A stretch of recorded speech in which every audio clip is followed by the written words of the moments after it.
नमस्कार दोस्तों, होली की ढेर सारी शुभकामनाएं आप लोगों को। आज आप सभी लोगों ने होली मनाया होगा और दिन में अगर हम आपको देखते तो शायद आपको पहचान नहीं पाते, और ये भी बता सकता हूँ कि अगर हमें देखते तो आप हमें भी नहीं पहचान पाते। ऐसी ही थी आज की होली, बहुत मज़ेदार रहा। बहुत सारे लोगों ने बहुत सारी चीज़ें खाई, बहुत तरह से एंजॉय किया और लाइफ को सेलिब्रेट किया। और यह एक ऐसा त्यौहार है जो केवल भारत में ही नहीं मनाया जाता है, यह पूरे विश्व में मनाया जाता है और लगभग हर रिलीजन के लोग इस त्यौहार को कहीं ना कहीं मन से मनाते हैं, क्योंकि वो जानते हैं कि इसमें खुशी है। वैसे कुछ लोग खुशी को ही बर्दाश्त नहीं करते हैं, वो दुख में ही डूबा रहना चाहते हैं, तो शायद उनके लिए होली काम नहीं करेगा। लेकिन होली एक्चुअली खुशियों का त्यौहार है। यह खुशियों को पाने का भी त्यौहार है और खुशियों को बांटने का भी त्यौहार है। तो आज हम होली पर बात करेंगे, और होली की बात होगी तो कृष्णा का, राधा का बात ना हो ये तो बात ही नहीं बनती। तो आज मैं थोड़ा बात करूँगा कि होली के दिन कृष्ण की जो व्यक्तित्व है उसके ऊपर हम थोड़ा सा डेवलप करेंगे, तो अपनी बात कर रखेंगे, थोड़ा सा विचार रखेंगे। और यह विचार मेरी बहुत छोटी सी तुच्छ सी ज्ञान के आधार पे है, क्योंकि मैं न तो धर्म का कोई बहुत ज़्यादा ज्ञानी आदमी हूँ और न तो मैं कोई पॉलिटिक्स का है, और मतलब सामाजिकता में उतना ज़्यादा मेरे अंदर जागरूकता नहीं है। लेकिन छोटा मोटा जो चीज़ भी जानता हूँ उससे आप लोगों के सामने बोल देता हूँ। लेकिन अगर आप उस पर कमेंट करेंगे तो हमें लगेगा कि कुछ और विचार मिलेगा। तो आप हमारे वीडियोज़ को कमेंट करिए।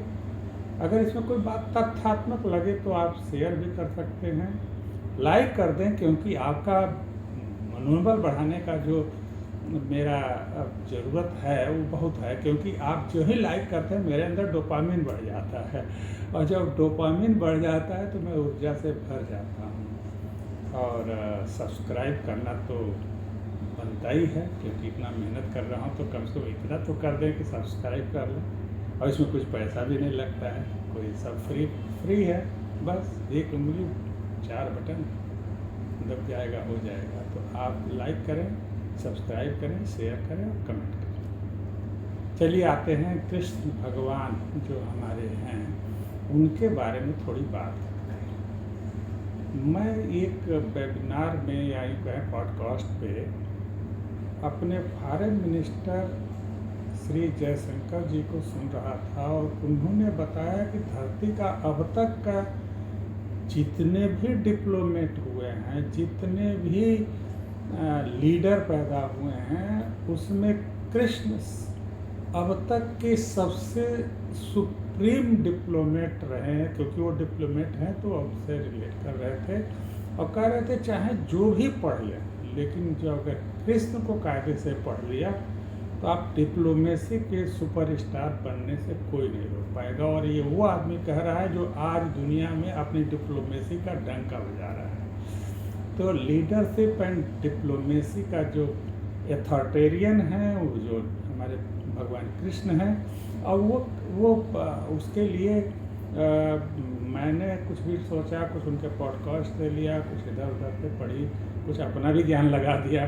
तो आप मेरे भी ज्ञान को देख लीजिए, अगर कुछ गड़बड़ हो तो उसको जो है थोड़ा सा करेक्ट कर दें, मैं उसको एक्सेप्ट कर लूँगा।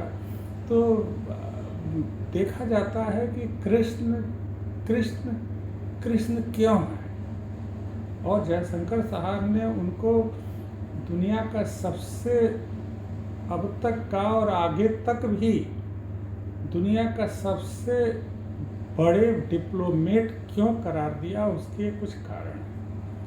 देखिए, जो सबसे बड़े डिप्लोमेट होते हैं या लीडर होते हैं ना, उनके अंदर एक क्वालिटी होती है, वो पैराडॉक्स में रहते हैं। पैराडॉक्स कहें तो वह आदि से अंत तक रहते हैं। आदि से अंत कहे का मतलब एक तरफ वह शेर की तरह का व्यवहार करते हैं, और दूसरी उनके जीवन का जो हिस्सा होता है या एक कैरेक्टर होता है वो एक मेमने की तरह भी रहते हैं। यानी ये कहें तो लायन एंड लैम दोनों उनके जीवन में होता है। उनके अंदर शेर भी होता है, उनके अंदर मेमना भी होता है। तो यह कृष्ण में पाया जाता है। कृष्ण शेर भी हैं क्योंकि उन्होंने अपनी ताकत का अंदाज़ा जो है कुरुक्षेत्र में बता दिया था, और वह मथुरा में अपने मेमने वाले रूप में भी अपने को दिखा चुके हैं। या जब माखन चुरा के खा रहे थे और पकड़ लिए जाते हैं, जो कुछ भी होता है वो आप जानते होंगे एक मेमने वाला ही स्टाइल है। तो कृष्ण के पैराडॉक्स होते हैं, और इसीलिए वो दुनिया के सबसे बड़े आदि और अंत तक के सबसे बड़े डिप्लोमेट एंड लीडर हैं। उनके अंदर एक और क्वालिटी भी आप देखेंगे, वो एक गॉड भी हैं, एक भगवान ईश्वर की का जो है रूप दिखाते हैं। उस तरह का उनका व्यवहार होता है। और एक वो ह्यूमन बीइंग की तरह भी व्यवहार करते हैं, यानी कि ईश्वरत्व और मनुष्यत्व, यानी ईश्वर और मनुष्य दोनों को समाहित किए हुए वो हैं। तो आगे भी कुछ कैरेक्टर पे भी बात कर लेते हैं, जो हमने इसको कुछ पॉडकास्ट भी देखा और कुछ इधर उधर सुना पढ़ा, तो उससे मैंने कुछ लिस्ट बनाई। उसमें देखा जाता है तो कृष्ण बहुत कॉन्फिडेंट थे। उनको पता था कि युद्ध के बारे में परिणाम उनको पता था कि अगर ऐसा हुआ तो आगे क्या होगा। कॉन्फिडेंट थे, अपने डिसीजन पर इतने कॉन्फिडेंस थे कि उनको कहते वक्त कोई हिचक नहीं होती थी। लेकिन आगे वो हम्बल भी थे, लोगों को समझाते भी थे, लोगों को सही रास्ता भी दिखाते थे, लोगों को वो सारी चीज़ बताते जैसे एक गार्जियन या एक श्रेष्ठ आदमी किसी को समझा बुझा करके काम निकालने वाली बात। लेकिन वो कॉन्फिडेंट भी थे, जानते थे कि ये होना है, तो वो कॉन्फिडेंट थे और हम्बल भी थे। अगला जो कैरेक्टर मैंने ढूंढा वो था कि कृष्ण भगवान अपने कार्य के प्रति हाईली डेडिकेटेड थे। पूरी तरह से जिस कार्य में जुट जाते थे उसके ऊपर अपनी सारा तन मन धन जो भी उनको कहा जिस तरह भी डिफाइन किया जाता वो झोंक देते थे। लेकिन इतने फोकस होकर अपने कार्य पर आगे बढ़ने के बाद भी वो अपने हेल्थ से कंप्रोमाइज नहीं करते थे। उनका हेल्थ परफेक्ट था, वो इसीलिए इतने बड़े बड़े कारनामे कर लेते थे। तो इस तरह से वर्क ड्रिवेन भी थे और हेल्थ कॉन्शियस भी थे। हमको भी ऐसा ही होना चाहिए, अपने काम में इतने न जुड़ जाएं कि अपना स्वास्थ्य ही गंवा दें। अगला चीज़ था कि वो बहुत फोकस थे। कृष्ण भगवान कृष्ण की एक कैरेक्टर थी कि वो एकदम फोकस लेजर बीम की तरह से जिधर करते थे वही करते थे। अगर कुरुक्षेत्र में है तो कुरुक्षेत्र में होते थे, और अगर रासलीला में है तो रासलीला में होते थे। यानी फोकस्ड होकर अपने काम को परफॉर्म करने की क्वालिटी कृष्ण में पाई जाती है। लेकिन दूसरी तरफ दूसरा पैराडॉक्स है कि वो फ्लैक्सिबल भी थे। अगर वह कभी ज़रूरत पड़ती है तो अपने को थोड़ा धीमा कर लेते थे, अपने को थोड़ा संभालते थे। वो थोड़ा सा रुक कर लोगों की बात सुनते थे, फ्लेक्सिबल थे, अपने पर्सनालिटी में रिजिडता नहीं लाते थे। वह जो है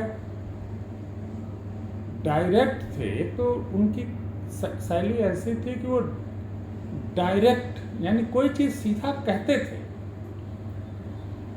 लेकिन वो थोड़ा दयालु भी थे। कहते वक्त उनको दया का भाव होता था। वो बोलते थे कि इसे तीर से मार दो अर्जुन, लेकिन बाद में वो दया भी बताते थे कि मारने के पहले उनके अंदर एक दया का भाव होता था। बहुत सारे युद्धों में उन्होंने संधि कराने की बात की थी, वो उनके दयापन का ही भाव है, वरना तो युद्ध वैसे ही खत्म करा देते। तो वो वो डायरेक्ट एक्शन भी लेते थे, वो चाहते तो सीधा एक्शन लेकर के सारे युद्ध को समाप्त कर देते, लेकिन इतनी सारी युक्तियां किया जो उनके काइंडनेस यानी कि दयालुता का था कि किसी तरह से पांडु बच गए। तो वो डायरेक्ट भी थे यानी सीधा आक्रमण करने वाले थे, लेकिन वो दयालुता का भाव था कि किसी को नुकसान ना हो जाए। वह लोगों को एम्पावर करते थे, लोगों को सिखाते थे, अपने दुश्मनों को भी सिखाते थे, उनको अपने दुश्मनों को भी युक्ति बताते थे कि आप अगर युद्ध लड़ोगे ना, अगर हमसे ही लड़ोगे तो किस तरह लड़ना चाहिए, लेकिन अंत में कंट्रोल भी रखते थे। अगर तुम लड़ लोगे तो हम तुम्हें कैसे निपटेंगे। और कई बार ऐसा होता था। वो अर्जेंसी थे, वो काम के प्रति हीला हवाली वाला मामला नहीं था। जब कुरुक्षेत्र में पहुंचे थे तो उन्होंने कोई हीला हवाली नहीं किया। अर्जुन से वो गीता का जितना भी संदेश था वो अर्जेंसी का एग्जाम्पल है। वो चाहते थे कि एक्ट तुरंत किया जाए, लेकिन जो अर्जुन का माया मोह था वह थोड़ा समय ले रहा था, क्योंकि वो काइंड थे। तो चाहते नहीं थे कि किसी चीज़ को मैं डायरेक्ट कर दूं और अर्जुन कर दे। वो कहते थे अर्जुन को मैं कन्विंस करूंगा, और जब अर्जुन का मन करेगा, जब अर्जुन का कॉन्शस ये डिसाइड करेगा कि हाँ हम सही कर रहे हैं, तभी अर्जुन को करने के लिए बोलूँगा। मैं अपनी तरफ से आदेश नहीं दे सकता था। तो वो इम्पावर भी करते थे, लेकिन कंट्रोल रखते थे, और अर्जेंसी भी क्रिएट करते थे, और धैर्य का भी गुण रहता था कि इतना अर्जेंट न हो जाओ कि अनर्थ हो जाए।